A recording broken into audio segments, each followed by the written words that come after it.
மாண்புமிகு ஒன்றிய பிரதமர் ஐயா நரேந்திர மோடி அவர்கள் அவர்களுடைய கூட்டணி கட்சி தலைவர்களோட எங்க அப்பா ஒவ்வொருத்தரும் போட்ட கும்பிடுகளையும் கட்டிப்பிடி வைத்தியத்தையும் பார்த்தீங்களா?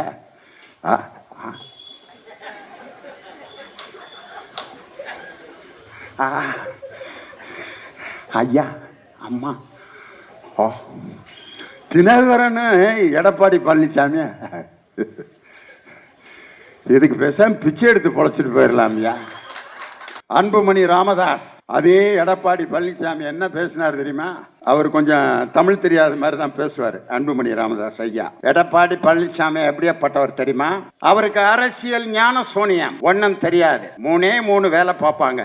செருப்பை கும்பிடுவாங்க, காலில் உழுவாங்க, கார் டயரை நக்குவாங்க. டயர் நக்கிகளோட நான் போய் இனிமேல் கூட்டணி வைப்பேனா அப்படின்னு சொன்னவர் யாரு? அன்புமணி. அந்த டயர் நக்கிய இவரும் பக்கத்தில் பார்த்து உட்காந்து வாங்க டயர்லாம் முடிச்சாச்சா, எத்தனை டயர் பாக்கி இருக்கு, பழைய டயரா புது டயரா, இல்லை இது எம்ஆர்எஃப்பா இல்லை வேற டயரா, கம்பெனி எப்படி அப்படின்னு விசாரிச்சுக்கிட்டு வெக்கமா இல்லை. இதே டிடிவி தினகரன் எடப்பாடி பழனிசாமி என்ன சொன்னார்? 420 அப்படிங்கிற வார்த்தை, அது எவ்வளவு கேவலமான வார்த்தை தெரியுமா?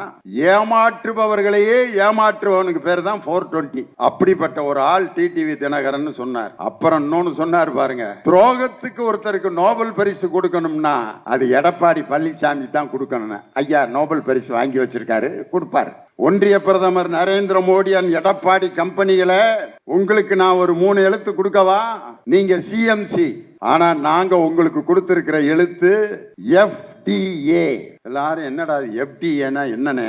First F for fraud, D for டுபாக்கூர், A ஃபார் ஆக்டிங். ஃப்ராட் அப்படின்னா ஏமாற்றுக்காரர்கள், டுபாக்கூர்னா பொய்காரர்கள், ஆக்டிங்னா நடிகர்கள். எடப்பாடியும் மோடியும் நடிப்புல ஒருத்தர் மிஞ்சின ஆளுகையா. அடேங்க அப்பா, எடப்பாடியோட நடிப்பு அன்னைக்கு பார்க்கணுமே மோடிட்ட.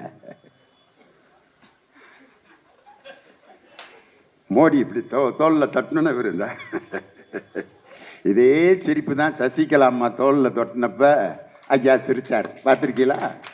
காலில் விழுந்து எந்திரிச்சு எடப்பாடி பழனிசாமி என்னும் தொண்டன்